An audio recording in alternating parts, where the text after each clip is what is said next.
and they was running over there giving song request to DJ Canavis, and it was just a lot of fun. He in there making up them slushies. Canavis, I didn't even get a slushie yesterday, but he in there making up them slushies, honey. It was great.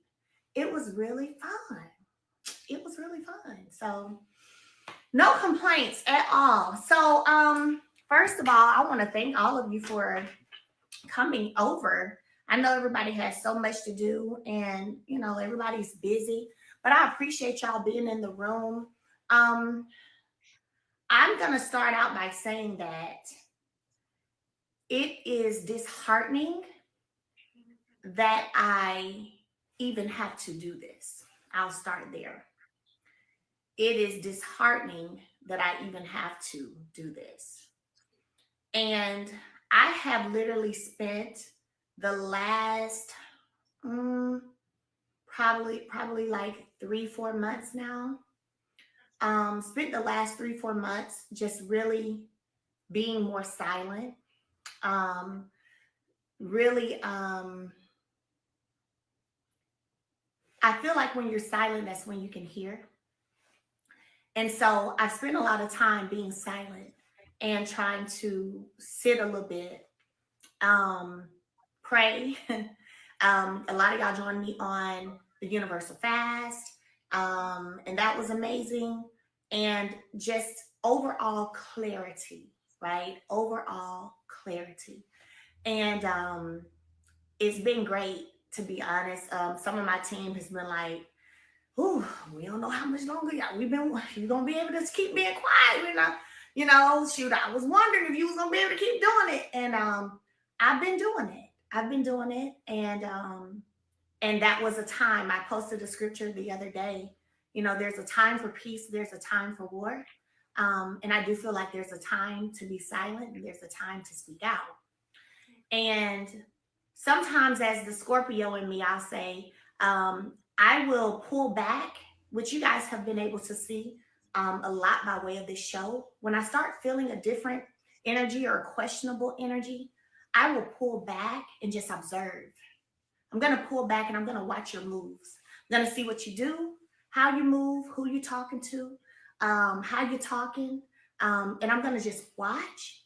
And then from there, I'll be able to make the determination of whether or not this is something or someone that needs to be in my life or not, right? And so that's kind of what I've been doing, sitting back, trying to see what hand people were going to play, what people were going to do, what they were going to say. And it's been interesting. It's been interesting. It's been disheartening. It has been saddening to an extent, but it's also been confirmation for me. It's also been confirmation for me just by sitting. Now, I'm going to be honest with you all. I have not been watching the show this season.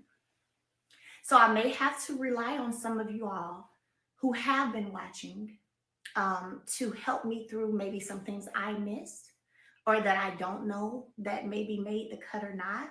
Because I just, honestly, I've only seen clips here and there. Sometimes I'll scroll on Instagram and I'll see clips of the show and I'll keep scrolling because I don't want to see it. But sometimes I watch the clips that pop up on Instagram. And so I have seen some of the clips. I have not seen one full episode this entire season. So y'all probably gonna have to help me some. But I can speak to and attest to the things that I was a part of that are factual, that I know to be facts. So the first thing I'm going to do, I'm going to start out with, and I'm going to tell y'all this right now too. This is not going to be a back and forth thing. It's not going to be a situation to where I'm going to speak today and, oh, somebody's going to say something tomorrow and, oh, Mel's going to come back and say something else. I'm going to tell you right now, I'm not in the position, in the mood, in the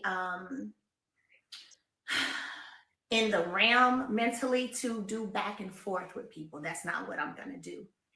So I don't want you to think there's about to be some turned up anything because if anybody says something else coming back, it's not. I'm going to lay out the facts. I'm going to give y'all the receipts. I will probably do an extended, at some point, an extended sit down interview that will be a one time sit down as well, 9 times out of 10. But I'm not doing back and forth with anybody. So I don't want y'all to think that that's what's about to happen, because that's not what's going to happen. So let's get into it. I have watched this season of filming and the scenes I've been in and the clips that I've seen and I've been privy to. I've watched, and the one word that I have come up with that I would use to describe all that has been going on and the people involved, there's one word which I've shared with my team months ago, and that word is delusional. The word is delusional. I'm like, they delusional. Like, this is crazy. I've never seen, me firsthand,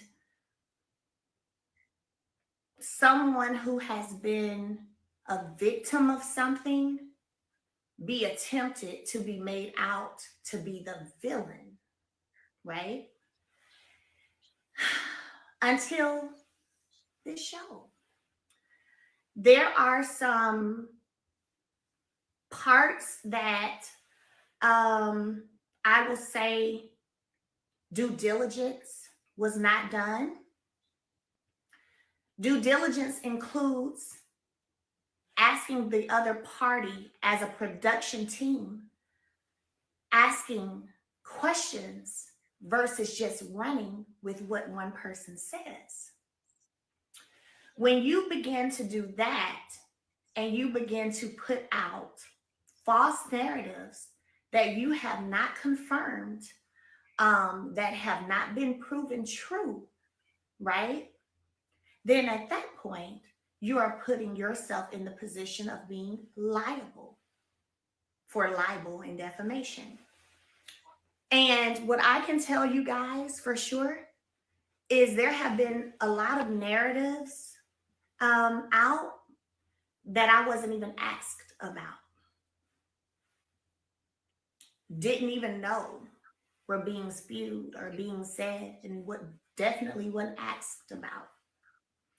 So when I look at and think back to clips that I've seen where there has been defense of behaviors, of decisions, but nobody asked me for proof that I could have easily provided, by the way. But now we're on the reunion stage and want to act shocked. Well, you should have asked me, the victim in the situation. I could have pulled the paperwork and showed you what the outcome was. But you didn't ask because you really didn't want to know. Because see, the truth wouldn't align with your agenda. I'm going to say that again. The truth would not align with your agenda. So instead of doing your due diligence and asking and being given the necessary proof to then change maybe the direction you were trying to go, you decided to stay quiet, you and your team, and not ask any questions, right? But now we're shocked when the facts come out and I'm finally asked on the reunion stage, what we jumping up for now? This could have been asked. I could have been told you. I could have been told you this. It's my, I can go pull the records. It's my documents. What do you mean? Okay. So that explains, this reaction for me explains why you guys felt comfortable to use this entire season of this show to downplay, to negate the facts, to run with things that, as you know, could have been true, could have not been true, but you didn't want to know the truth. And to build people up to think that maybe the other part was the truth. So everyone decided to have an opinion. but nobody decided to ask me what was what. Ain't that interesting? Then we get to finally another castmate coming out saying, oh, we've all known about this. It wasn't a secret. We all have known. We've all seen, the guys have seen this video and they this and they that. Right? Now we hear that. So then it becomes a bet. It becomes a bet. Because if they have been privy to and knew all along what the facts were, what the truths were, how is it that y'all had no problem spending an entire year acting as if you don't understand why there is a separation? Why you don't understand why there's no conversation? And speaking of conversation, let's be honest. I don't have a desire to converse with people who are actively, daily striving to destroy me. It does not matter who you are or what we created together in the past. I have no desire to do that. So if it's not about my children, there's not a conversation to be had. So even that narrative, untrue. There is no, oh, Melody acts this way here, and then she acts this way. There, no, Melody acts the same. Melody sits way over on another side, way over there, way over there, way over there. What are you talking about? So no, unlike a lot of the people here, I don't put on for the camera. And to be honest with you, I think that's part of the issue, is that I refuse to just put on for the camera. Will I attempt to be cordial? Absolutely. Attempt to try to reconcile, depending on how far you've gone. That's the other thing. Depending on how far you've gone, how far you've taken it, and what true efforts you're giving. I'm open, depending on how far you've gone and what your efforts look like. Unfortunately, in this, what had been this situation for me, very few would be given that opportunity to be close to me again. Okay. And so there's no, for me, there is no, hey, I'm gonna be this way and then we'll be this way. Nah, I'm the same. Every place you see me at. Pull up, drop off, drive off if I'm doing that day. It's what it is. There's no conversation. But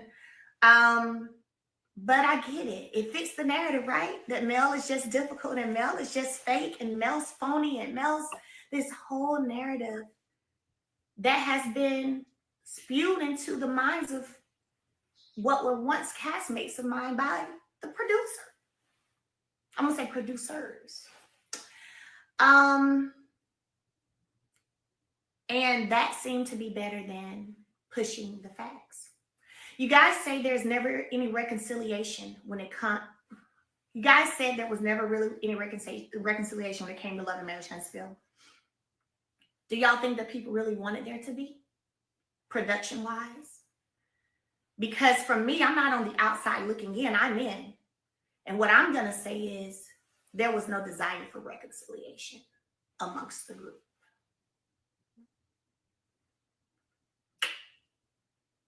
No desire for reconciliation. That's why when you watch television and there is conflict, there's conflict, there's a climax of the situation, and then there's a resolution, right? The resolutions never lasted because they didn't want it to last. Okay? I attempted to ease down the chaos. I mean, this season, I don't know if y'all paid attention, but I usually won't even let people in my house. I'd be like, it was only a couple of people that I would let film in my house. And they knew, because I would tell them, nope, these are the people right here. This person, this person, this person. They can come into my home. This is my sanctuary. This is my place of peace. They're welcome into my home. Yes. But that's it. This season, I opened it up a little bit more. Did I not? I did. I opened it up a little bit more. Right? Again, these are your attempts at reconciliation and trying to move forward and trying to get everybody back to that positivity, Black excellence, so to speak, that we like to talk about, that I think people don't even be knowing the real definition of. And so let's talk about that right there. Let's talk about that first. I want to shout out some people I saw come in. I saw Braylon J come in here. I saw True T come in here. I saw Mr. Defy Gravity, Ivan. I saw you come in here. Hey, welcome, welcome. Y'all share the live. And I'm gonna sit here and take this thing slow, because one thing that I've learned is some people lack comprehension skills, and they'll listen to something, and I have heard things that I said, and it became something totally different. I'm like, that's not what I said. What? Well, how do they run a title like this on their YouTube channel? That is not what I said. And so there are some people who do a great job, and it's some people who just lack comprehension skills. So I'm going to make sure we all understand, and hopefully this will decrease, some of that. Okay.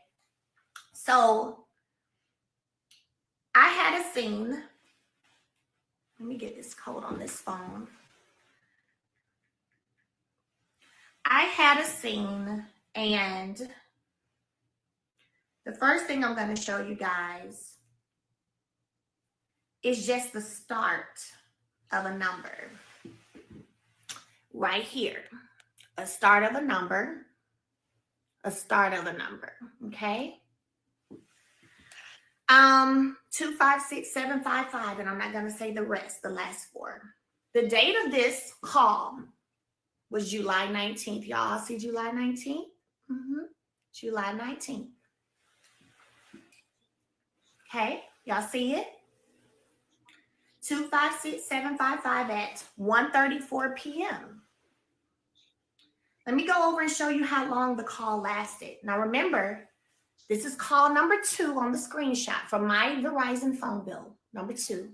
So let's scroll over and get to call number 2. That's 21 minutes. Okay? 21 minutes. Y'all see that? That's 21 minutes, okay? So there was a 21-minute phone call that happened. Now,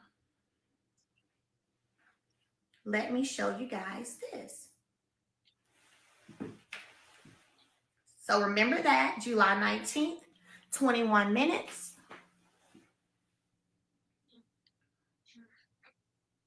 Okay. And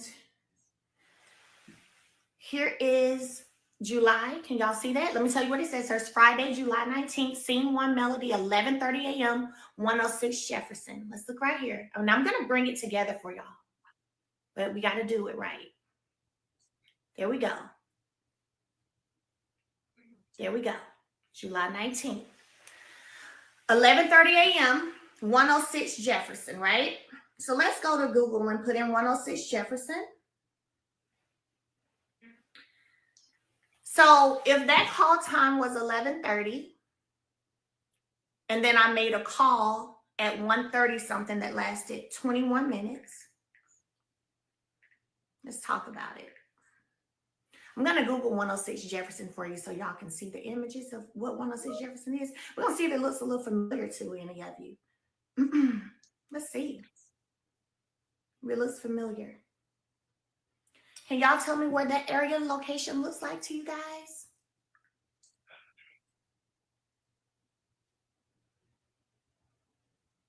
Can y'all see that?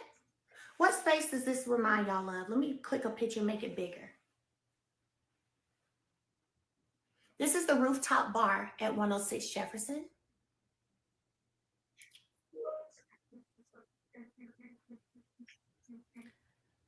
Hey, Jay Taylor. So this is the rooftop bar.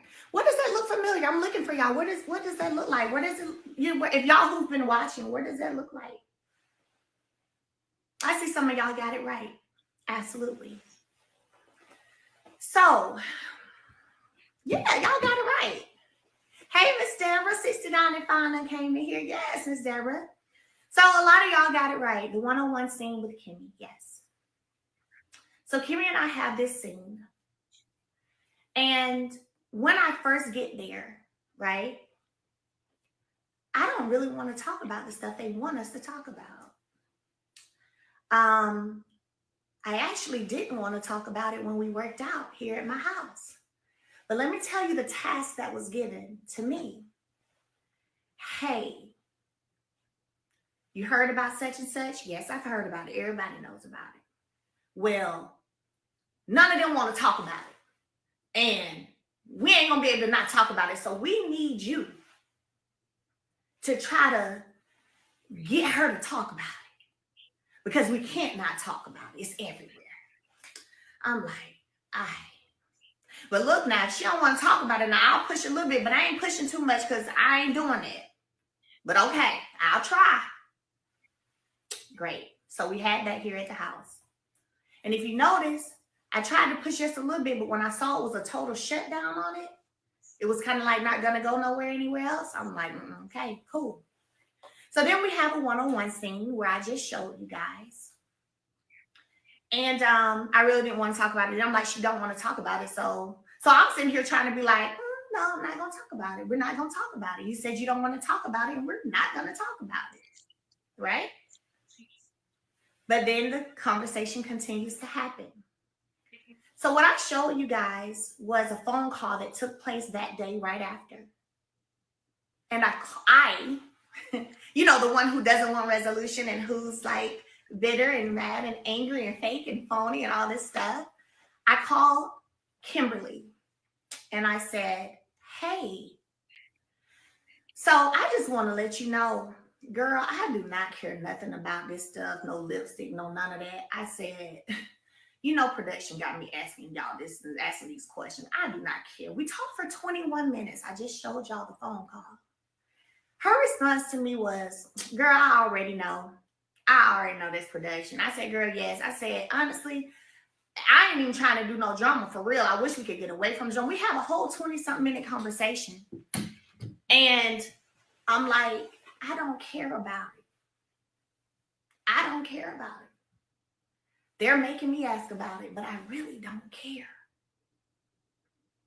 But you asked me in this scene not to mention it again. And I said, and I'm going to tell you what, you don't ever have to worry about me mentioning it again. And that's what it was. Conversation over, ended well, no problem, no animosity, nothing. See, that's how you get to resolution, right? As a cast. So that is why y'all then saw a scene after that where she was welcomed into my home, not just in my garage this time. Because we had such a great combo, a 21-minute combo that I just showed y'all. So I'm like, yeah, she can come out and say, oh, you know, I told the production, I said, y'all know what? I'm going to make my rotel dip. I said, they used to love when I made my rotel dip. And I kind of want some anyway, too. So I'm going to make some rotel dip. I made rotel dip. Came to my home. We ate. She brought a bone to me. And even in that, I'm going to be real with y'all. I literally don't even be that mad for real about people. I know we've got to have conversations that somebody's got to tell it. I don't even be tripping on it like that. But it makes it interesting to me when I see a title of Melody is addressed about her double standard. I've never told anybody on this show not to bring social media to me. Never. Ever. I've never done it. So if you want to say a double standard would be me saying, hey, don't bring social media stuff to me, and then I bring social media stuff to you. That's a double standard. I've never told people what not to talk about when it came to me. Never.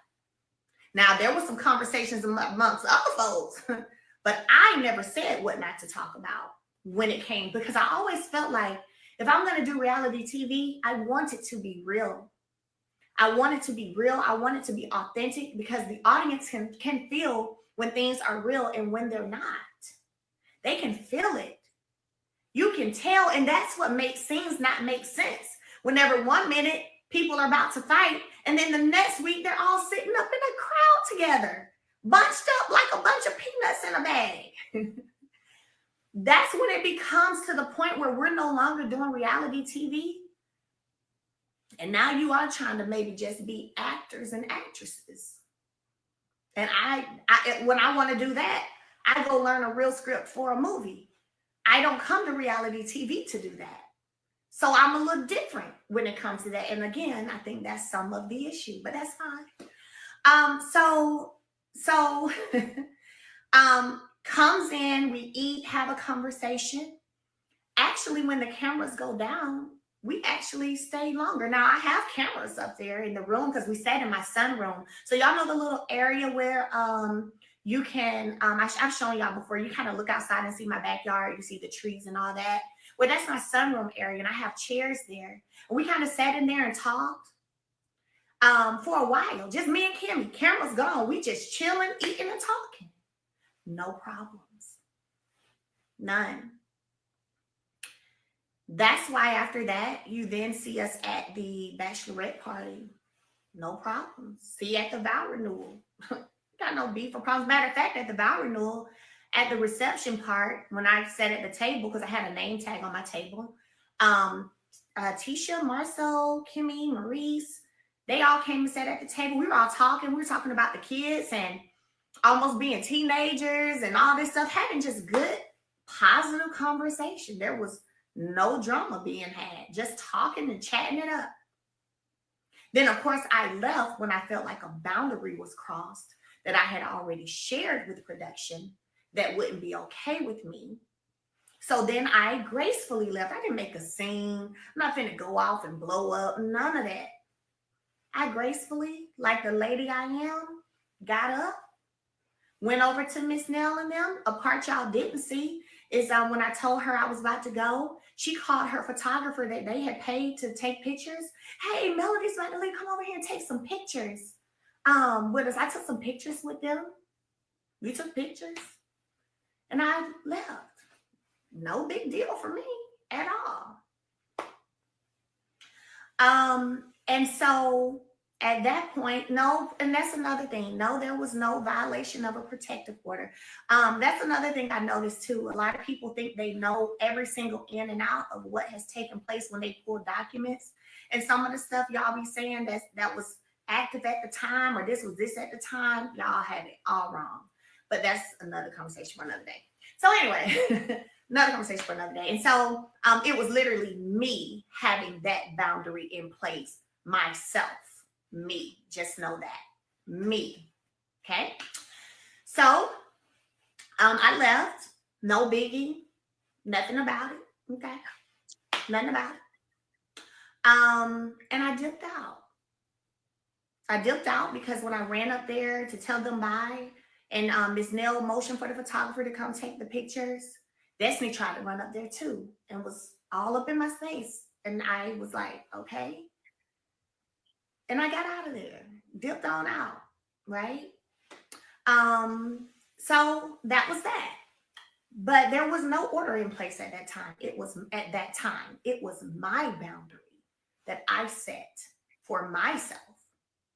And I've learned that a lot of people don't do well with boundaries, or they're not good at sticking to them, to the boundaries, and whatever. And so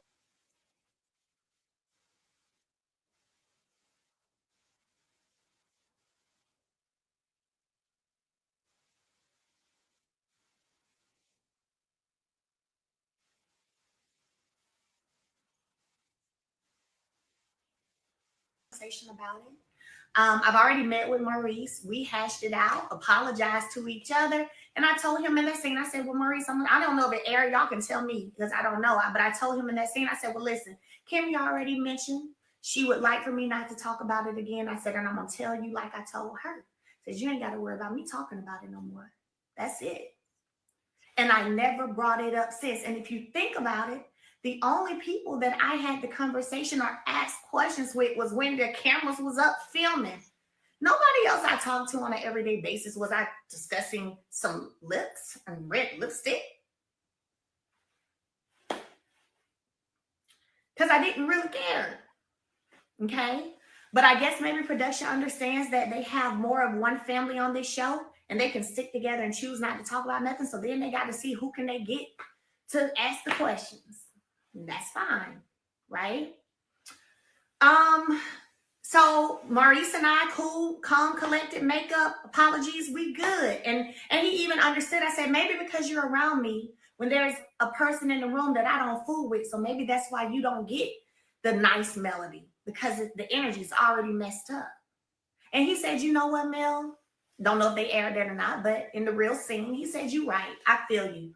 Because I haven't been around you like without that. Because the only time y'all been around me is if we're filming. And usually everybody's there. So that was that. You know what I'm saying? And my Mimosas with Melody event happened. They came. I text Kimmy. And by the way, I also text Kimmy whenever he got arrested. I know there was a conversation about nobody reached out. There was a conversation about that nobody reached out, I think, but one or two people on this show. Do y'all want to see that text message? Because I definitely text. I definitely text Kimberly and checked on her for sure. Because again, like I've said, I understand how stuff like that as a woman can be a lot, because we do carry a lot. Yes, she said that. Oh, she did say that. So let me go ahead and hold on. Let me screenshot this text for y'all. So y'all gonna have to hold on because it's gonna pause. I'm gonna screenshot it to this phone and I'm gonna show you guys.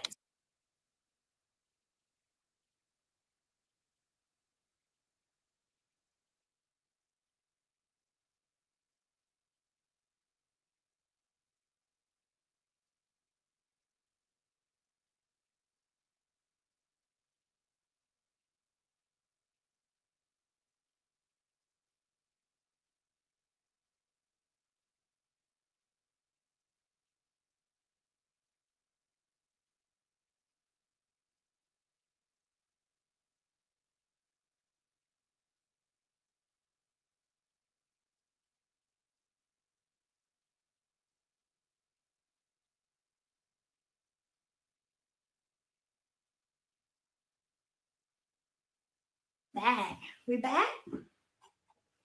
So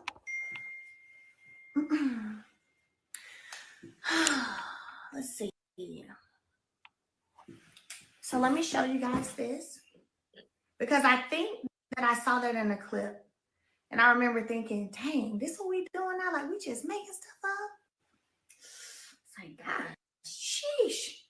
Now I don't even know the date of no arrest, so y'all gonna have to look that up for yourselves because I don't know. But I will show you my text.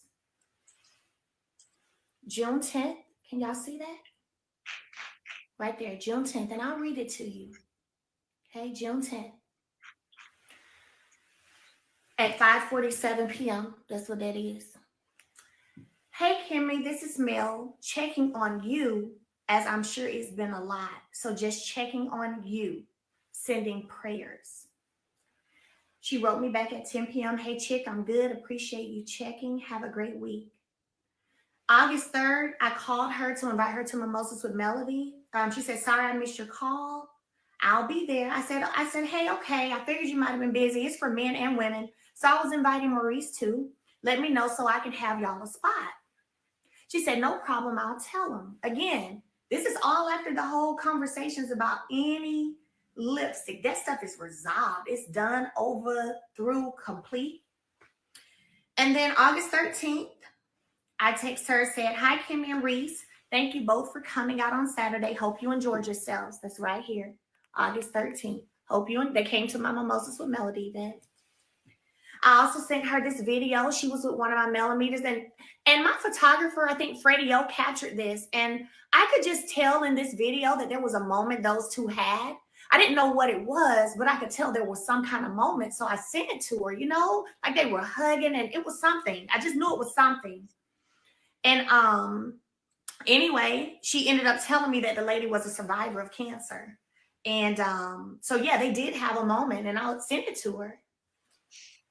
And then I sent her this picture from my photographer. I didn't have to. I sent this to them. I said, going through all the pics and videos now. We'll send you some throughout the next 2 days. That's me. That's what I said right there. Send her that. Freddie O took it. She said, good morning. Thanks, Mel. I said, good morning. Y'all look so nice. That's me right there. Good morning. Y'all look so nice. She said, thanks. Right? She said, yeah, the pics came out really nice. That lady I hugged in the video was a 30-year breast cancer survivor. That's her right there. She said the lady was a 30-year breast cancer survivor. So again, here we are talking. There are no issues. What? Okay. Then we get to October. Nothing happens in between that, just so y'all know. The vow renewal is the finale. I was sitting at the table. They came and sat at the table. We were all talking about kids and stuff. All good. Then the reunion happens. And for one, I thank God for my team, because my team is like, they're not about to let me cut a fool, no way, and get out of character, because I got too much going on, too much at stake. They gonna prep talk me every time. Hey, all right, listen, you go ahead and keep your calm now. Don't let nobody, you know they may come. Don't let nobody come for you, and don't get you out of character. I'm like, I was like, I'm not. Don't worry, I'm not. So then we get there on the stage, and there's this whole different energy that's totally different. Kind of, I ain't gonna lie, if I can be honest with y'all, it shocked me, and it's really sad. It's super, super sad, to be absolutely honest. It's very sad. That's all I say. It's very sad. And I'm sitting there, and I'm listening at all this vitriol that's coming out with somebody who, and this is why, again, I say y'all don't ever see any resolution, because people put batteries in people's backs because they don't really want resolution. They don't really want resolution. How beautiful would it have been to have kept the real? Like, the real is what the combos is happening on these phones, the real. How beautiful would it have been to have kept the real, and y'all have been able to see, you know what, all that happened this season, but man, look, that's dope. That's dope. Like, they good. They good up there. They straight. How dope would that have been? The real. So instead, we got all this rah-rah.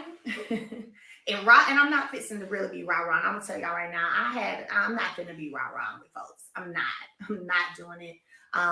Did I run off any stage crying? No. Did I shed a tear on that stage? No. Did I almost shed a tear on that stage? No. I don't know where that rumor came from either. But I'm definitely not going to be rah-rahing with you either. I'm still going to be respectful. I'm going to keep my composure. I'm going to smile to keep my composure, to make sure I stay okay.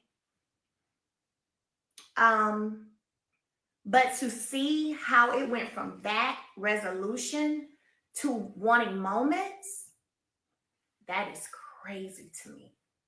And I'm telling you, I remember going back with my team from the stage, and the one word I kept saying was delusional. Delusional. Delusional. These folks delusional. That's all I can say. They delusional. Oh my gosh. How do we have conversations and there's resolution, and then you get up here and act a different way? Totally different. And again, I say that is why there is y'all don't witness resolution. It's not because, Melody likes to keep up mess and Melody likes to da-da-da. No, it's because you got some people who wanted promotions, more checks, or whatever the case may be, who are choosing to try to keep a mess. Like, who are choosing to, I need to have an issue with Mel on camera, who are choosing to do that. Because there's also a recording of someone on this show being told that they're not, because I inquired were they going to a scene, being told that they are on ice And if you're in TV, on ice means like we're not putting you in nothing right now. That they're on ice is quiet, in other words. That they're on ice because they appear to be a male supporter and a millimeter supporter. Now, my team thought I was going to quit that day because we all heard it. And they thought I was going to quit that day. Because then it became, you know how when you're thinking something and you kind of think you know something, but then it's kind of different whenever you really hear it. Like, you really hear it, that becomes a whole different thing. That becomes a whole different thing. Just like how you might be like, I think my man cheating. But then if you see your man cheating or you see your woman cheating, it's a whole different thing. And now I've been sitting back and I see it and it all just makes a lot of sense. It makes a lot of sense. So why there was so much energy from Kimberly, I really can't tell y'all. I'm not going to come back here and address it again because I don't have anything. I can't tell you. I don't have anything that I can say about it. I can say that when she was going through her situation with cancer, I would check on her. I would send, and this is not just filming. I know y'all saw me go to her house one day with some white roses or something when we were filming a scene, she and I. But I sent flowers outside of camera. It wasn't just about camera time for me. See, this is when you talk about people not maybe being able to see eye and eye, but we know when to show up and pull up for each other, right? Period. So I sent flowers just because I'm like, let me put a smile on her face, and she probably, you know, she's got a lot she's going through. I've had paid to have a meal made and sent over. I think we ended up talking about on a reunion one season. That wasn't filmed. That wasn't nothing. I ain't post about it. It wasn't, you know, it was just me trying to be a kind person. Because again, even though we ain't kicking it and hanging like we used to, if there was ever what you would have considered a real friendship, you show up for each other. You show up for each other. Now, if you ask me, has she ever showed up for me? No. No. No. Even when it came to the party, the cancer party thing we did for the show, her beating cancer. Whenever we had the conversation in production, I was like, I've been wanting to do something for her. I said, I'm gonna be real. I was just gonna set up like a massage. I told them I want to set up like a massage thing or whatever. And I think they said, well, Tisha was doing some kind of massage something, so you can do something else. But that was real. That was real. And so, yeah, but can I say that there's been a show up for me? No. And I don't let it get to me too bad, because one thing I know is it's not where you sow. You don't reap where you sow, you reap what you sow. So at the end of the day, God is still sending the right people in my life to show me and give me and reciprocate, right? So it's all good. Let's talk about Trish. Y'all ready for it? Y'all ready for it? Oh, let me get a sip of my grape juice, baby. We taking this thing low and slow, and slow and low and low and slow, because I need y'all to know the facts and I need y'all to comprehend it and understand. Trish. Never met Trish, had never heard of her. Didn't know anything about her. Love you too, Canavis. Didn't know anything about her. So no reason to have a problem with her. The first time I heard of issue, or not even issue, but the conspiracy stuff was on the girls trip. I had never heard about it before. Nobody had said anything to me about it. So I sat there and listened, and I'll be real with y'all, I didn't care. And that's why I just sat there and listened, because I didn't care. I didn't care. I felt like whatever happened after I left April 4th, 2020, I don't care. I don't care. So I sat there with no expression because I didn't care. Now, considering she was on a trip of mine, still do I feel like there could have been a, hey, look, I just want you to know these are some conversations happening amongst this group. I know you invited me on the trip. Matter of fact, the night I invited people on the trip at the food tasting, I actually was kind of defending her and Ken, if you remember. I don't know if y'all remember that scene. I was kind of defending them. So I mean, I didn't care. But could there have been a, hey girl, just a heads up, this is what's going on. Nothing happened or something did happen, but it was this time. I don't want no beef. Let's just be cool. All right, bet. That didn't happen. Could that have happened? Yeah, but other than that, I didn't care. So let's get to the scene when she's questioned. Because I'm going to get this out today, and I'm telling you, I'm not doing this every day at all. So the girl trip happens. She left early.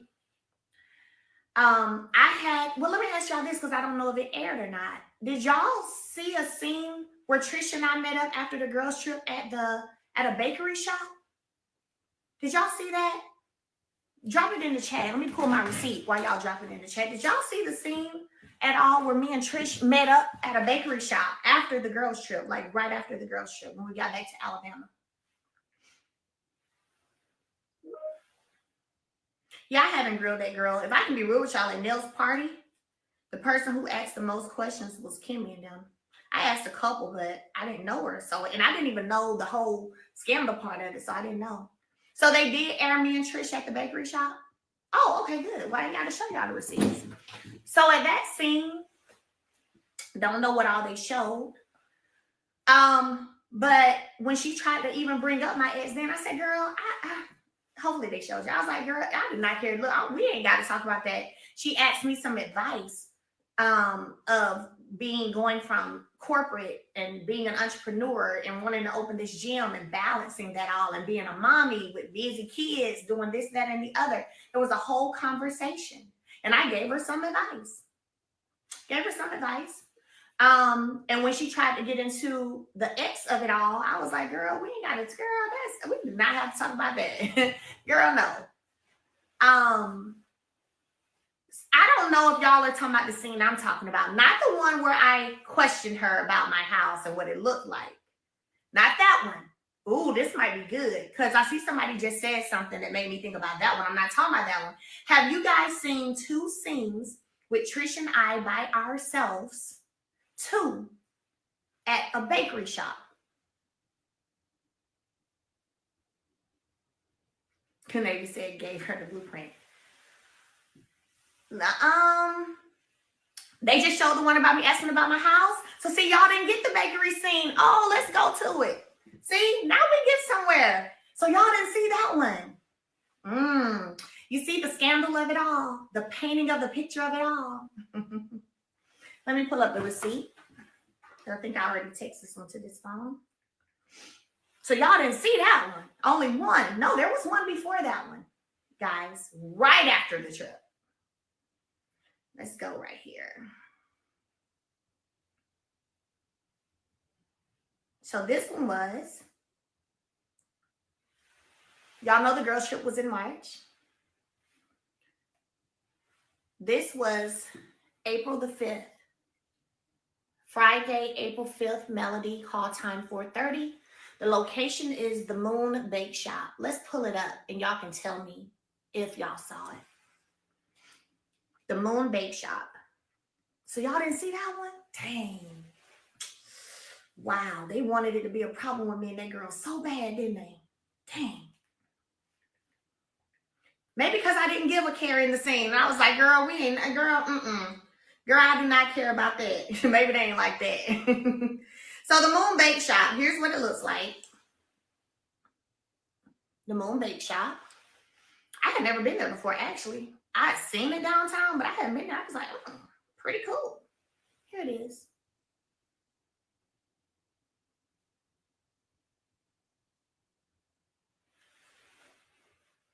This is what it looks like on the inside.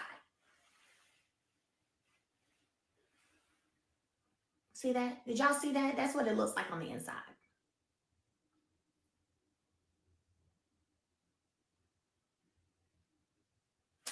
y'all didn't see that. Okay, so let's talk about it.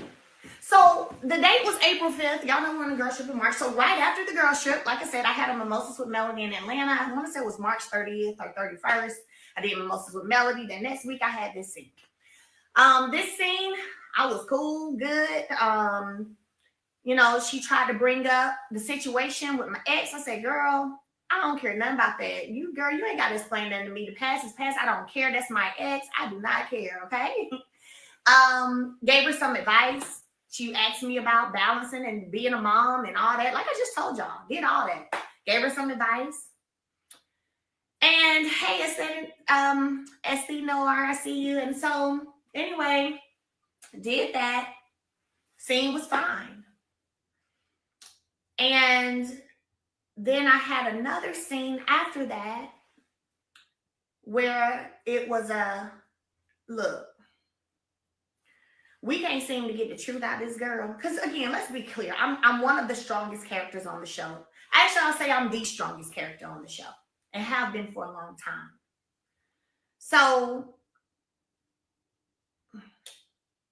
we can't seem to get full answers. This time frame is just, we're getting different things. Can you try to get the facts? I was like, okay, sure, not a problem. Sure. So then you see me sitting there smiling and asking questions. So what color was it?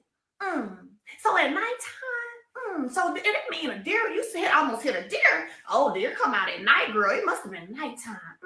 What about the driveway? Was it a long driveway? Was it a steep driveway? Well, what road did you go down? I mean, listen, I ain't gonna lie, it was funny to me. I'm not gonna lie. That when I finished that scene, baby, I was cracking up the whole way to where I went to eat after that. Because that's usually what I'm gonna do after the scene. I'm gonna eat some good food. But literally, it was like I had already had a scene where I didn't even want to talk about it and didn't care at the Moon Bake Shop. But typically, they do go to the strongest people. You can ask any, if you have friends or you know people on reality TV, ask them. They're going to go to the strongest person to get the answers to stuff they can't get the answers from nobody else. Just how it goes. It's what happens when you're the reality TV queen. Right?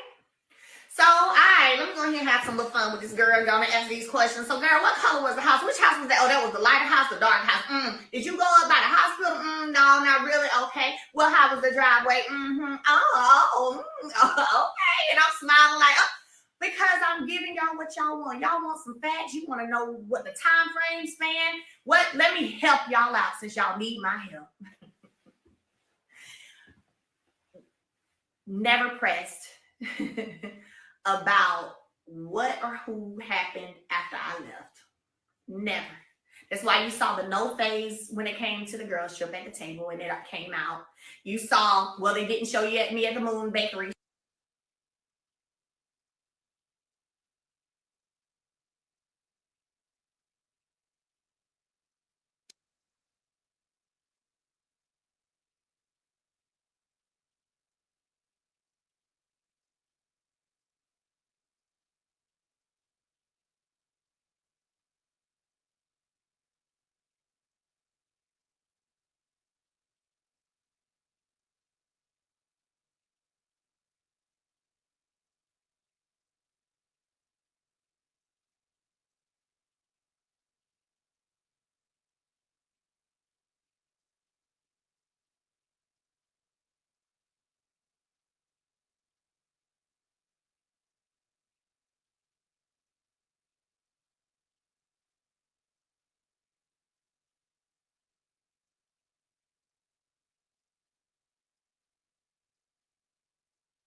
reaction. So share the live again. Click that little arrow at the bottom and share.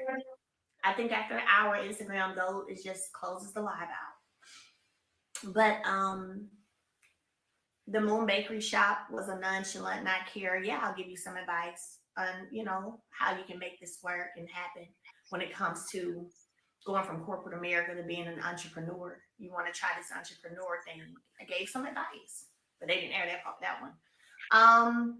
So then we had can you get some truth for us? Because she don't like to tell the truth. It seemed like the stories seem too conflicting. Can you get some truth for us? And so, all right, I'll try. I'm like, I'll try, not a problem. I'll try to make it happen.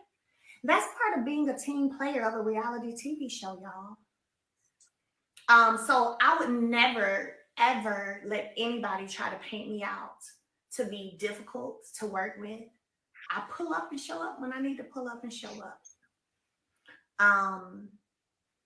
Yeah, I would never allow anybody to do that. I have too many other people outside of this show, fortunately, that I've worked with who all agree that I'm very nice and easy to work with, right?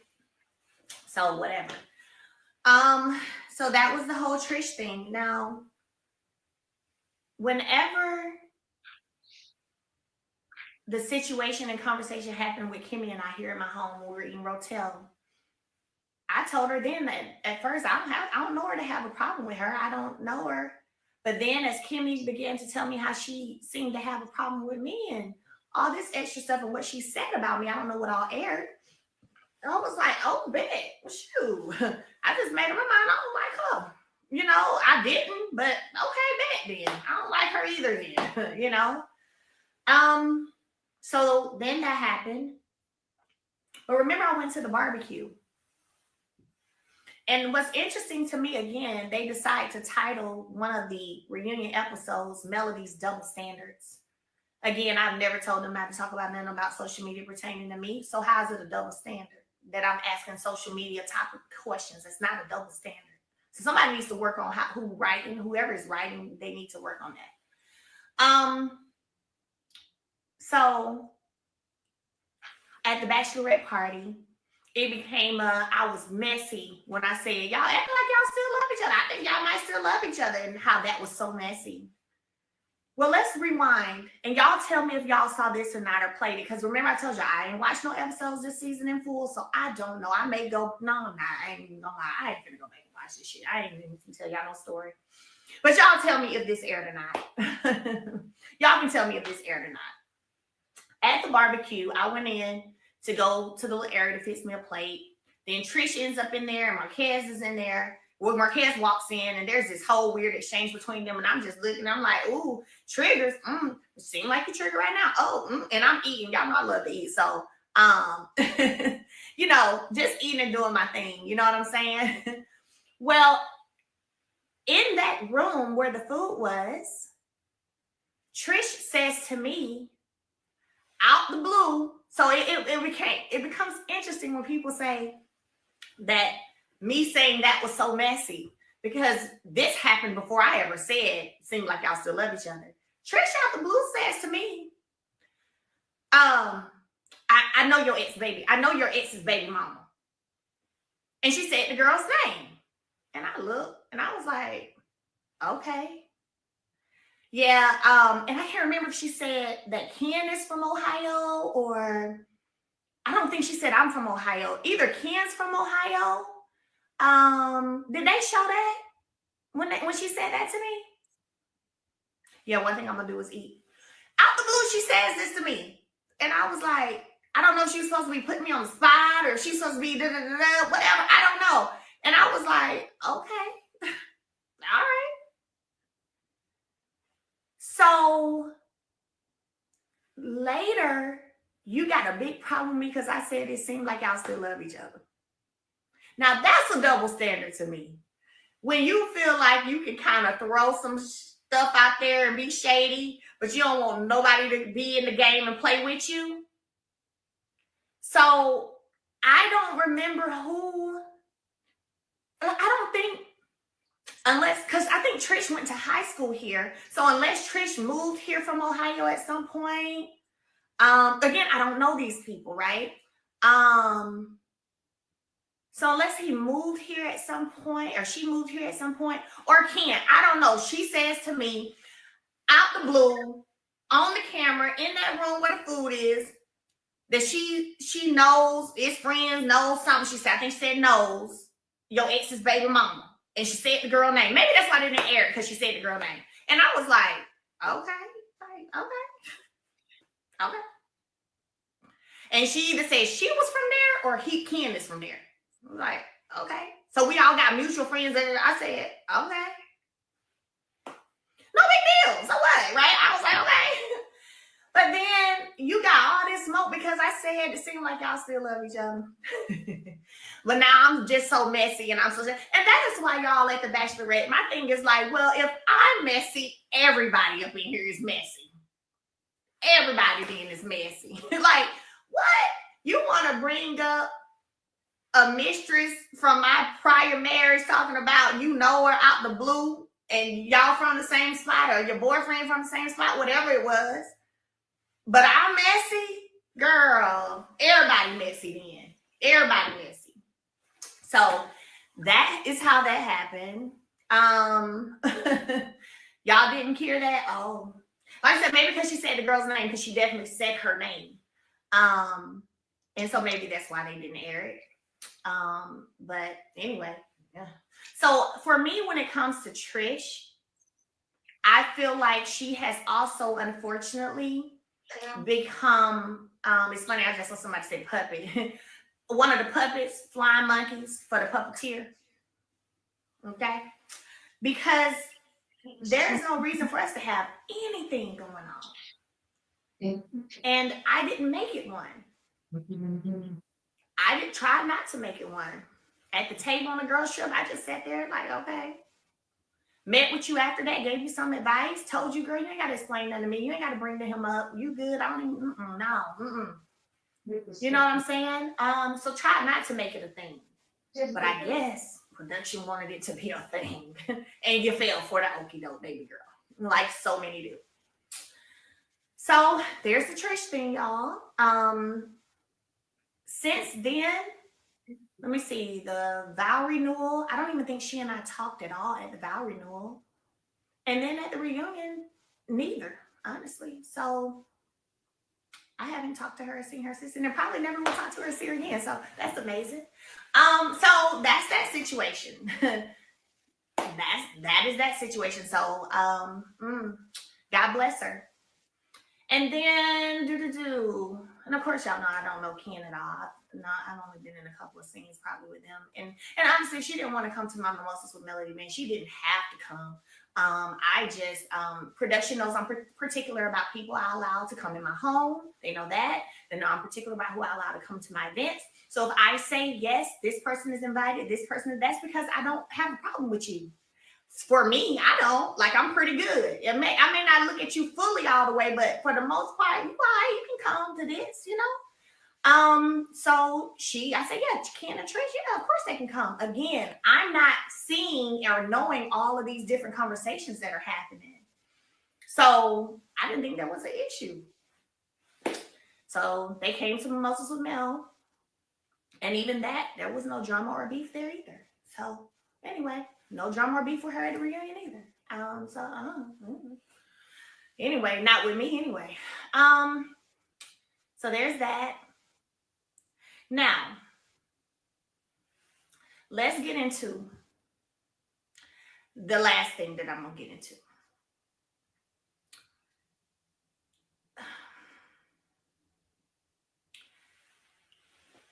I met Destiny in 2018 at the end of the year. I only met her because she was dating or engaged to Martell's best friend, as he would always call him, his best friend, LB. So That is why slash how I met her. Okay. 2018, the end of the year. And then 2019 has to be when they got married, because I remember I was supposed to be in the wedding, but I was pregnant with Sugar Mama. I was pregnant with Sugar Mama. And I remember just having on this black dress with this split in the front, and I wasn't walking down no aisle, child. No.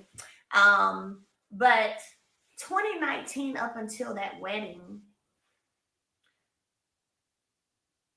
I hadn't been around her that much, but anytime I had been around her, it was always couples, meaning it was her and LB, me and Martell, or her and LB, me, Martell, Nell, and Chris. Like, because we would host stuff all the time. We go barbecue. I'm gonna cook. I love cooking. I'm gonna cook. You know what I'm saying? And people would come over, whatever, right? And so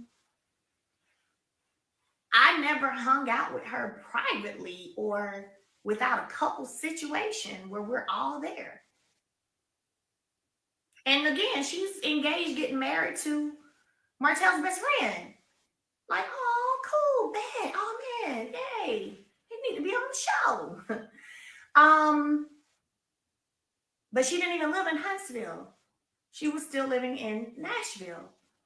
I'm in Huntsville with 2 children, pregnant with 1, and a husband, and businesses, and filming a new thing in life, filming a reality TV show.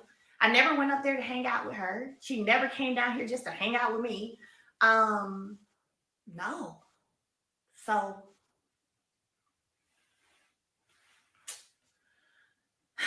So then my baby shower for Sugar Mama. Let me be clear, I planned my entire baby shower and did all that stuff.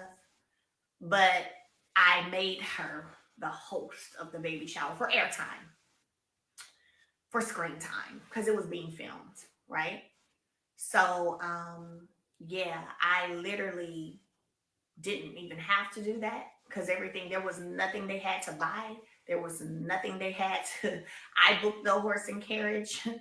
I did the planning. I'm sure I can't remember. I'm sure I had somebody probably helping me, a planner, but I was definitely involved in my baby shower. Like, I just gave the title of the host to Destiny for airtime. Because that's what I do. People come to me to want to be on the show, and I try to help them get on the show. So that's why it was so beautiful.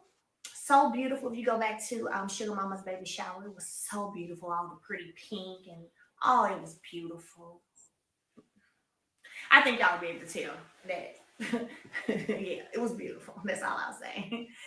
And so the baby shower, I had Sugar Mama in December 2019. And then COVID happened. So I was a new mom again with a new baby. People were dying by the thousands every day. And so I wasn't going out nowhere. I was scared. Didn't want to risk my children. We actually pulled our kids out of school before the schools closed down, because it was just like, duh, like, there's this virus happening. People are dying. Why are kids going to school? Why? For what? No. So we put our kids out before they shut the schools down. That's how much it was like a big thing for me.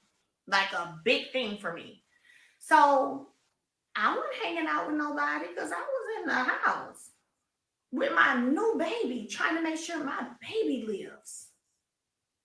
Hell, make sure we all live. Okay? So then April 2020, I left. Dipped out. Gone. Was at my mom's. Was in Huntsville maybe for about 3 weeks. And then I was at my brother's. But at that point, there was like, there was no interaction for real with me and my ex anymore at all, really. Very, very little. Definitely weren't hanging out with no couples. One going out to dinner. I remember May of 2020. Um, it was Mother's Day weekend, and he begged and begged, please, the kids want to take you to the beach. Let's just go. I know we ain't together, nothing. We ain't, but let's just go and let them take you to the beach, blah, blah, blah. So I did go to the beach in May, and that was the last thing until Destin on the show. Till Destin on the show. All right. So after that, 2020, we're in 2020 now. I end up coming back to Huntsville because I remember I was at my brother's when I did they had me host girlfriends check-in on did, and I remember I was in my brother's living room when I did that. And then August I came and did Behind Every Man. So I did Behind Every Man in Huntsville. So I didn't come back to Huntsville till like August of 2020. There's no sound. I don't know why I haven't touched the sound. This was a whole different phone too. So that was August of 2020. And I see y'all said walk us down. I am. Can y'all hear me? Let me know if y'all can hear me. Yeah, because y'all heard the ringtone. Okay, exactly. And so yeah, y'all heard the ringtone. Anyway, so came back August 2020, filmed Behind Every Man. This is to show you how much we weren't really talking or hanging out. She wasn't even on my set at any time of Behind Every Man, and I filmed that for like a good week or two. Now, I would have been like, girl, come over here and watch me work because I'm doing this, da-da-da-da. No, not one time. So that was August 2020. We started back filming Love and Marriage Huntsville shortly thereafter. Then we get into, let me see if I sent anything to this phone. We get into 2021 pretty much. Now, I was on that reunion stage, so y'all know I know all the conversations that took place, right? Y'all know that. I was there, so I know all the conversations. What I will say is the problem, or that's what the problem is and will be the problem when it comes to this production, is what I said earlier, the lack of due diligence. The lack of understanding that before you say certain things or allow certain things to be stated or written up, that you verify those things. And that has not happened. So when you type up words that are buzzwords, that are damaging words, and you have no proof of that, because it's not true. So you have no proof of that. You didn't do your due diligence on that. And you didn't leave that shit on the editing floor. And then you also wrote up a synopsis and put it in writing. You a fool. I'm gonna call you right. I'm gonna tell y'all, all y'all a fool. Y'all some fools. But I appreciate it. But y'all some fools. So anyway. We've gone through 2020. I did send some messages. Good. Let's get into 2021. Okay. Now remember 2021, October reunion 2021 was when she got on that stage and was like, I haven't talked to her, so I don't know where our friendship lies. So what I'm trying to understand is, when could we, so you're saying your husband's best friend and his wife wanted you, and all this while you was with your husband, like what? I'm sorry, but what? What? Now that's what you're saying? Because I wasn't around Martell anymore for real after, except filming, but after 2020, after I left. So when? This is insane. Because I'm sure when you marry, you would have been like, oh my gosh. So when we were hanging out with him today, let me tell you, LB, I just really felt like da-da-da. When ain't that what you would have probably done as a wife? Because you met us through him. That was your husband. I didn't know you. I met you through LB. So I would think that if there was a situation where you felt something, you've been like, LB, I don't think we should go around there anymore. I feel like they're trying to get me. Oh, they want me. What? And then after that, you never would have been able to be alone with me and Martell at all anyway, because I wasn't even talking to him. After April, May 2020, the only time you saw me was on the scene. On a scene or a kid event. So when? When? But I ain't coming too hard for you right now. I'm coming hard for the people who type that shit up.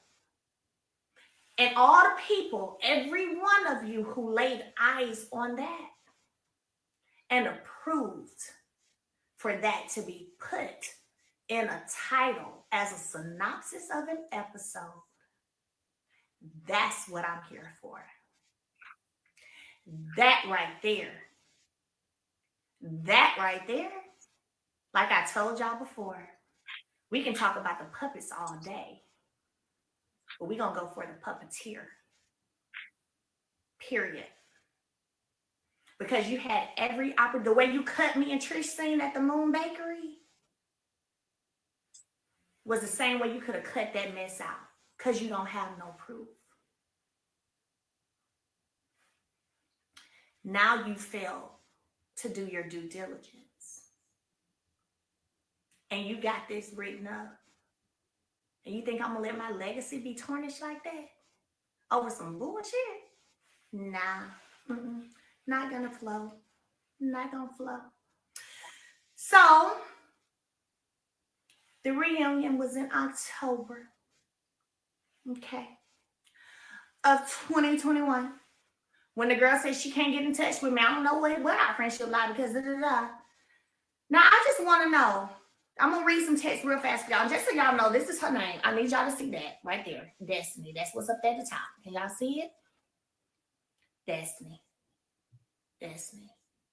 Because, see, I've been through enough. My family been through enough. My kids been through enough. And, see, a lot of y'all done said real silent-mouthed when it came to me and my family and my children and my mother and my brother.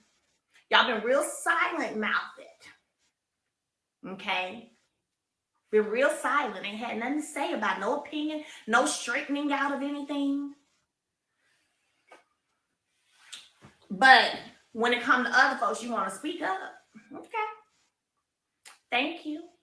So, hey, Mello, was trying to get the details on your show. Wanted to drive down, just trying to time it out and see what the location was. This is when I was about to perform. I said, hey, Wiggins Park in Birmingham. What time you go on? I didn't respond. Then August 17th, where's my Mello? I didn't respond. August 18th, sending you hugs and kisses. Can't wait to see this video. Let the haters keep hating. At least you're doing it and they have no clue what it takes. Love you and keep on pushing like I know you will. So I wrote her, hey, chick, morning. Girl, I'm good. I'm not worried about these folks. Blessings keep coming my way and they can keep watching from the what sidelines. This is real text right here. I'm reading. Okay, this was July 31st, 2021. I'll be there before 2. Some counts on me last minute. I have to take him to a sitter after she finished my makeup. Okay, cool beans. Dropping him off now. Unloading his things. I'm 3 minutes of the road. Okay, we are leaving till 2:15. I'm here. Do I have time to grab something to eat? I have food being provided on the RV. Just talk. So she wanted to ride with me in my RV to a performance I had to do. That was in, I think, Tuscumbia, Alabama, maybe? I think it was Tuscumbia, Alabama. This is July of 2021. June 29th, I got a text. You good, love? Yes, ma'am. Thank you. How you doing? I'm tired, about to shower and lay it down. Here's me. Oh, we are in Nashville. Went to the mall, ate, just checked into the hotel. We're hitting the indoor water park tomorrow. Then I'll be back Thursday about 1 for testing because we had to do COVID testing. Okay, y'all be safe and have fun. Next time, let me and Law come. Let me and Law come or no. Let me and Law know. We may head down. He loves water. This is June 2021. So I'm reading that to say this. Oh, I got another one I did that I screenshotted. September 12th, 2021.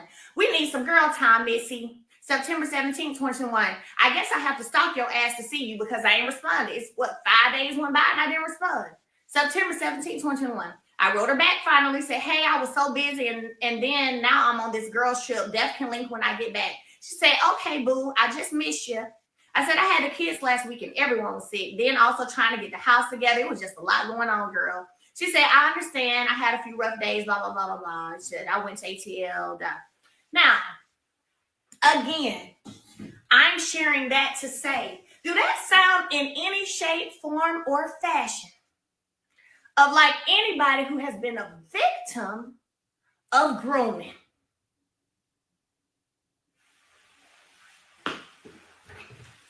Because why you want you and your son to go with me and my kids to a water park, baby girl, if I have it inappropriately come at you?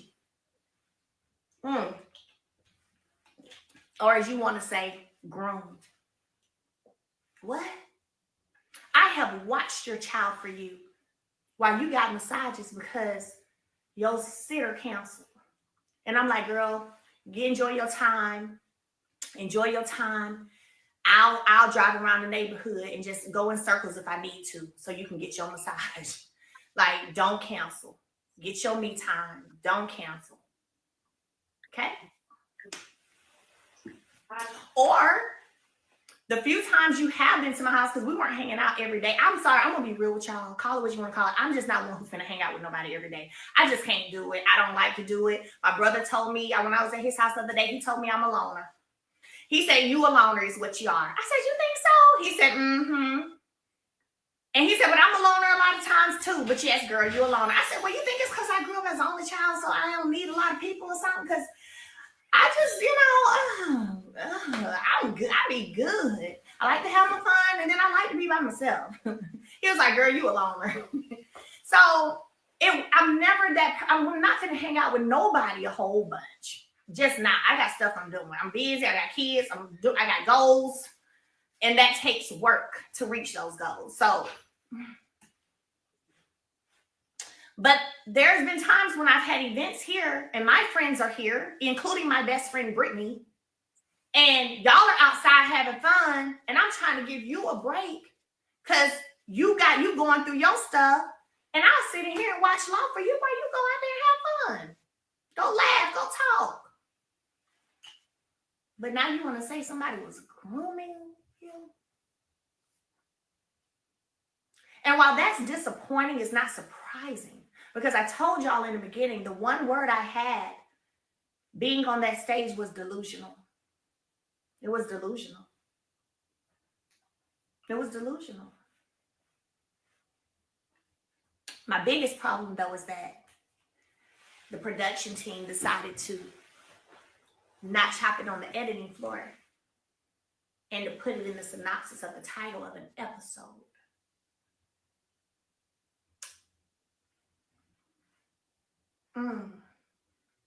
See, just because I sit over here, y'all, and I continue to excel and I continue to stand on business and do my thing, I continue to remain positive.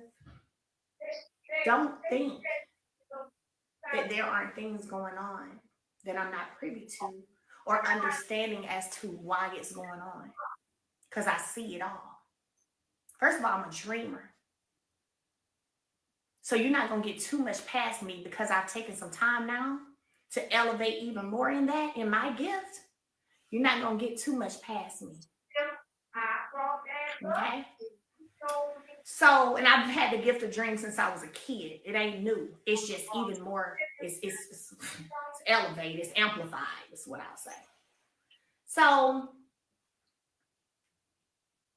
when I look at how, as a lead, I have definitely had my share of the attacks. I can't think of one person who has stood up. And now I get it. They were scared to stand up, I guess, because of all the secrets known on each other, I guess. But there's not been a lot of standing up for what's right. Now we're talking and people are saying things because they're being attacked. It's too late. I don't care what you got to say now. It's too late. When it mattered, you were silent. When you could have said something, you were silent. But you chose to allow this single mother who was a damn good wife, who walked away from a cheating husband, to be attacked and made to look as if it was her when you knew the facts all along. Could never respect it. Because see, even with everything that's been going on, I still maintain a certain level of maybe it's my heart, I don't know, but when I get a phone call or text, hey, I need some advice, can I talk to you? This was December, maybe 2 years ago. Yep, give me a call. I still got on the phone with you, gave you some advice. Still heard what you had going on and gave you some advice. And to this day, ain't shared what the conversation was about. And I won't. And I won't. Because you asked me. And I won't. Not a problem. But y'all sat silent and chose to double down on your attacks, knowing it wasn't right. Knowing it wasn't right. Knowing all the stuff you already knew. That was real.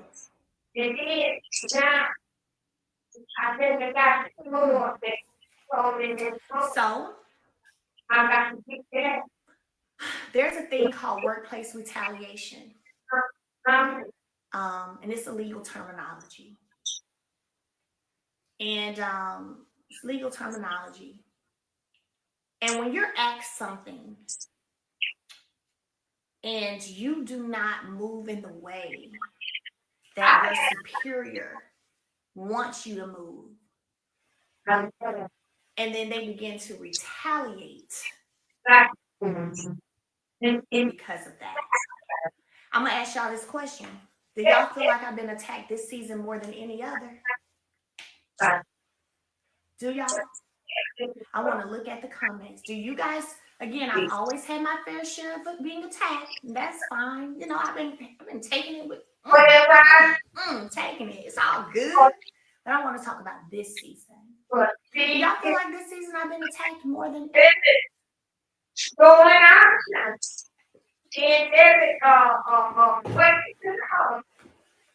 I'm looking. I'm looking. I see some absolutely. Yes, you have. Yes, you have. Hell yeah. I'm looking. Yeah. So I want you to imagine your superior asking you to allow them to be your TV manager. And you don't accept the offer.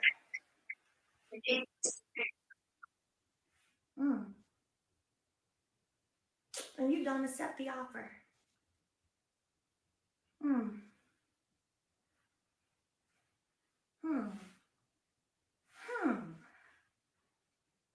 Wow.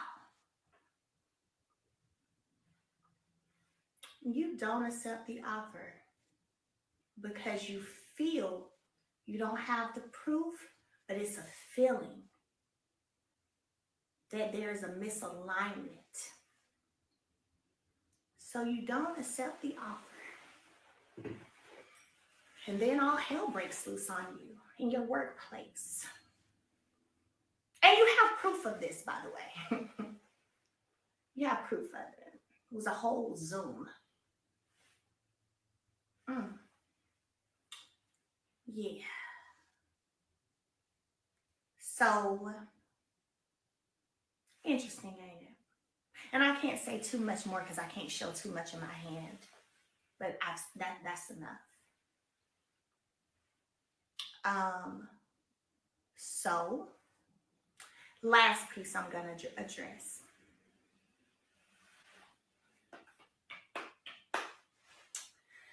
Last piece I'm going to address. Yeah, I see y'all saying, wow, yeah. And I've held this. and still walked around with my head held high.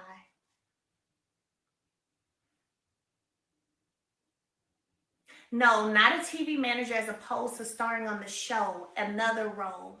And as you know, managers get a percentage of things they get for you, book for you, do for you, things like that. No, it's a whole separate role, not nothing in exchange of being on a TV show. No, no,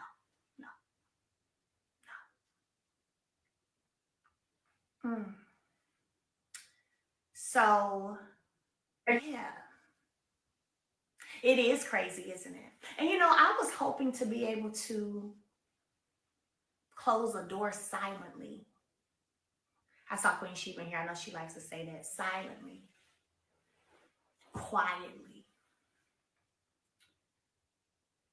But I guess God said no because the continued disrespect, disregard, lies, nah, nah, ain't gonna be able to just do that.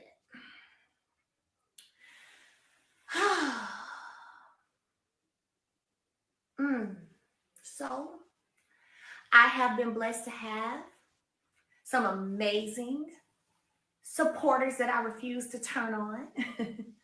In an attempt to further isolate me, by the way. And I refuse to do that too. And I won't. Because the fact of the matter is, the mellometers, are critical thinkers, highly educated women, and who have been seeing, and this is without me telling y'all nothing. Y'all, this y'all first time hearing all of this. And that's interesting because people be like, they got special meetings, they got they are a cult, and they did, and I'm like, special meeting, why I don't get invited in? Where's the memos, the meetings, the minutes, the something? Who's hosting them? Are they via Zoom? Are we meeting up at another state? Like, what is going on? How is this happening? So I know a lot of y'all about to be really upset because I have not shared a lot of what I'm sharing. This y'all first time hearing it. Y'all first time hearing it. But yeah, I refuse to go against. Why would I? Why would I do that? Why would I? When I've been over here knowing what's been going on, and I just been holding it and keeping it.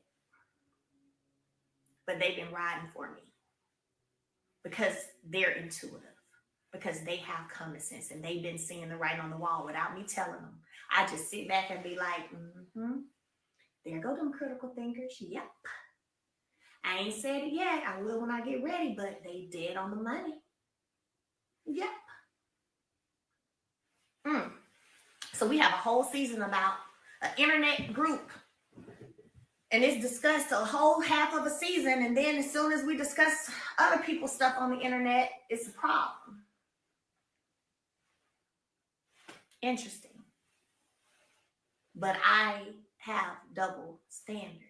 Okay. All right. Last thing, Nell and Chris. Nell and Chris. Listen. I am in a season of my life where I only want people in my life who reciprocate. There is no gray area for me. It's black or white. It's black or white. It's no gray.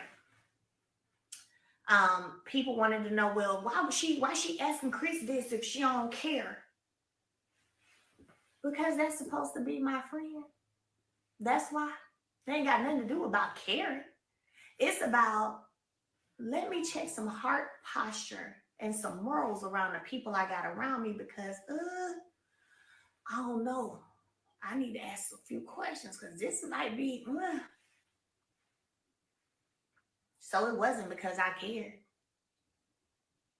Not about who hooked, not about whatever happened. It's about you who's supposed to be my friend. That's it, and that's all. Right? So,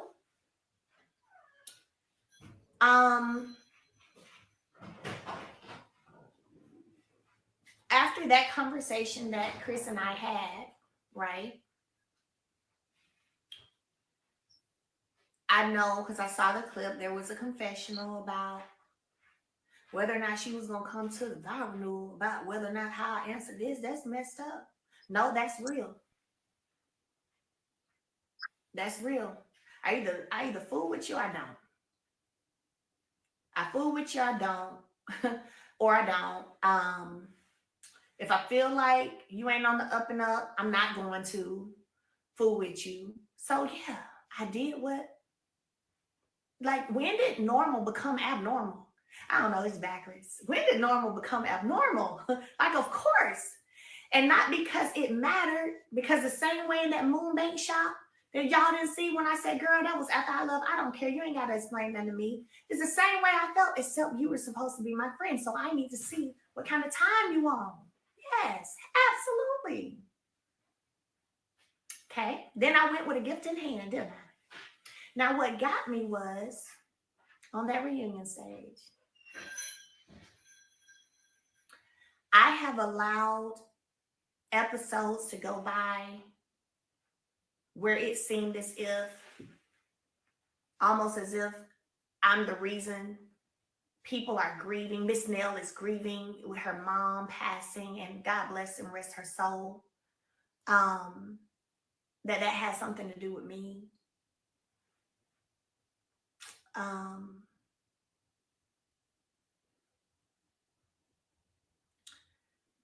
So let me say this. I never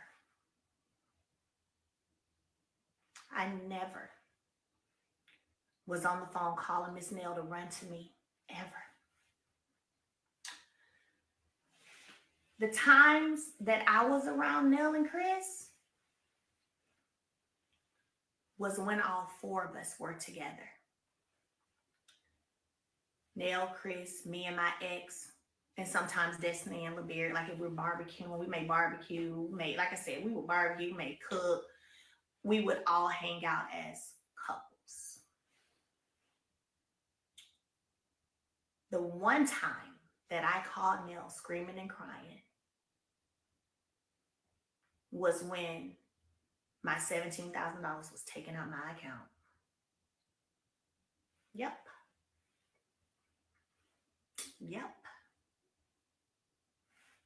Only time. And that was in 2020. Towards the end part of 2020. So when I was married,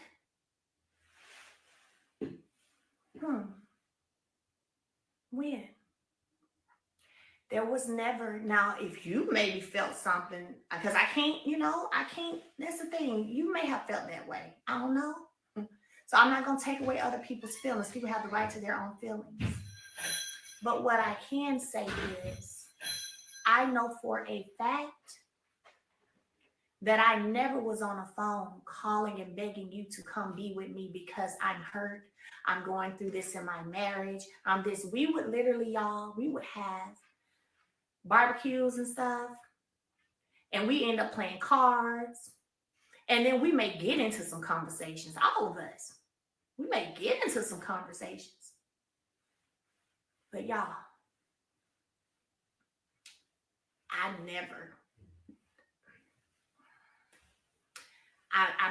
I'm sorry, but it's the truth. I never was a person calling, having you leave to come see about me. Nope. Never. I can't remember a time. I'm not going to say remember, it didn't happen. There's never been a time where Chris and Nell ever just came to our house and we just have a counseling session. The one that looked like a counseling session that y'all saw was one that was filmed. when I threw the glass.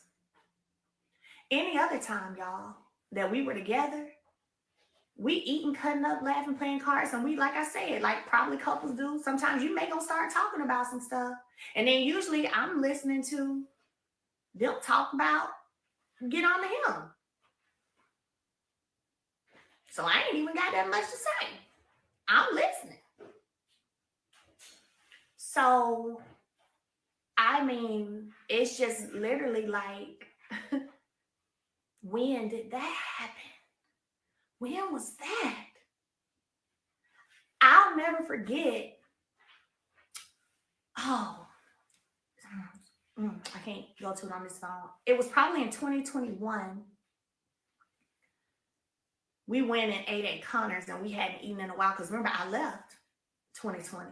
So I wasn't seeing nobody for real. Real talk, I really wasn't. I really wasn't.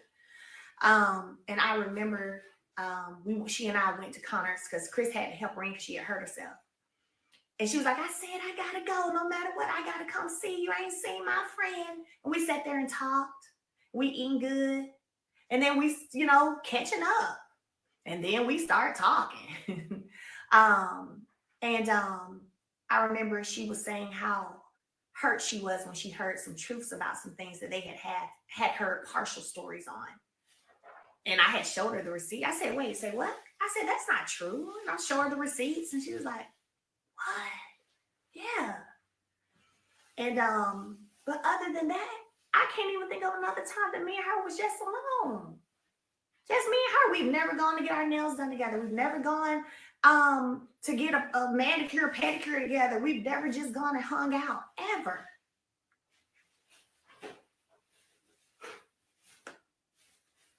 So, no, there was not a situation to where I was calling and pulling anybody away to come see about me or to come be with me at all. So that was hurtful for sure. But again, losing people is sensitive. So I'm always going to remain sensitive to that. But still, the truth is the truth. The truth is the truth. I remember one time her saying how my mom texts and checks on her all the time after her mother passed. And she was like, your mom is so sweet. She always checking on me. She always checking on me. She's so sweet. She be texting me, checking on me. I have randomly sent flowers to Miss Nell. I have popped up on her door to check on her. I have been a listening ear to her. On things that's been going on with her husband, my ex, all kinds of stuff. And I'm like, girl, don't you be letting that boy get your blood pressure up. I know you ain't letting him get your blood pressure up. Now look now. I'll be like, now look now. Look. But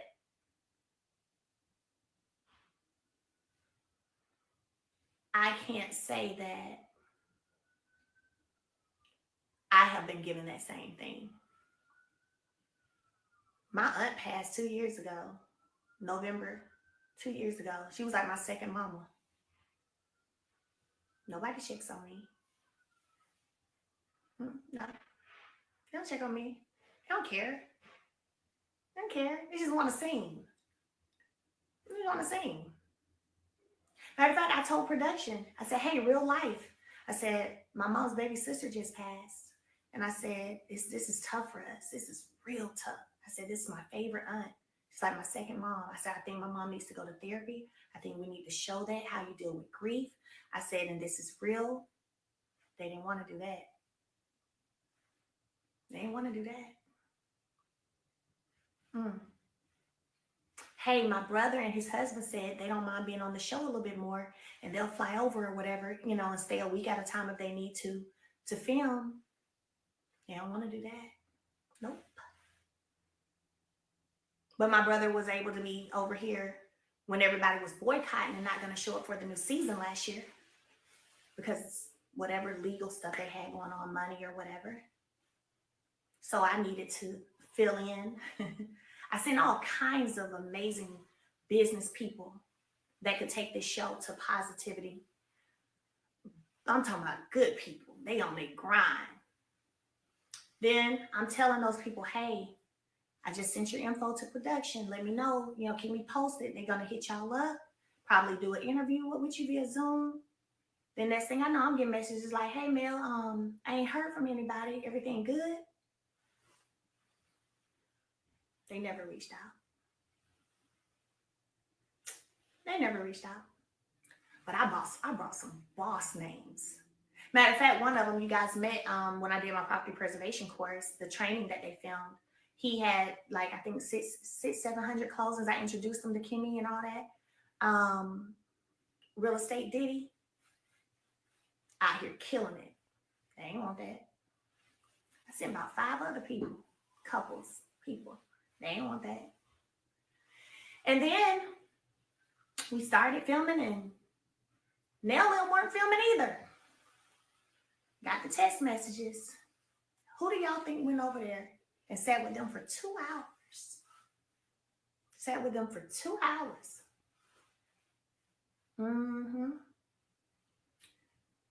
Getting to resolve. And then they were back filming like the next week. So I had conversation with them, told them how to move about some things, hit Carlos up, told him, hey, I got the text. Just left from Nails, just left from over there. Been with them for 2 hours. Yeah. And then y'all are back working. Y'all here. Matter of fact, I'm the one when y'all was ready to go full force that made the call for you. Y'all back full swinging. And y'all decide to come on this show and fall right in line with all the rest of the puppets. Wow. See, if I let myself sit in this stuff, I could get very angry. But that's why I don't allow myself to sit in it. That's why I don't allow myself to sit in it. And that's why I block triggers. That's why I block triggers.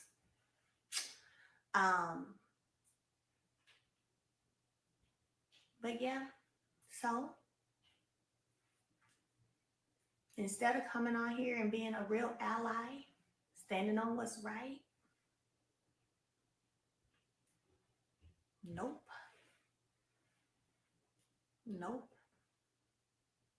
Fell right in line with the rest of the puppets. Even whenever we had a scene and production wanted me to ask about a situation that they had, and I asked it, and I could tell by her response that she didn't want to talk about it. I didn't bring it back up. And after we finished that scene, she said, I'm not ready to talk about that yet. That's just, I said, okay. I didn't know that. I said, but I could tell that you weren't hearing it. That's why I didn't keep pounding, pushing it. I said, but you ain't got to worry about me bringing that up no more. I said, when they asked me to bring it up, I'm thinking you already know that this is what we finna talk about because we're talking about the trip. We're talking about the girls' trip. So I'm thinking y'all have had this combo. And I'm going to talk about it. So, but you ain't got to worry about me saying no more. I said, but I could tell by your response that you wasn't here for it. That's why I didn't push it. So I am in a space where I'm not here for having nobody's back that don't have mine. I'm not here for nobody who doesn't reciprocate either.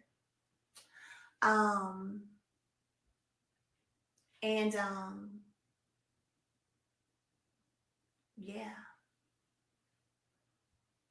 All money ain't good money. And nothing is worth your peace.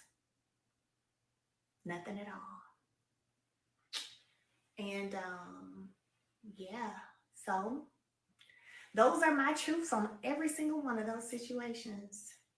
And one thing about it, you best believe I am the receipt queen. And this is why production and everybody else involved because I'm the receipt queen, y'all should have hit me up and asked me for proof of things or things that could disprove things before you ran with it. Yeah, that would have been in your best interest. So I'm gonna end this story time. We will be on TikTok February the 1st. And this week is a great week for us. Okay.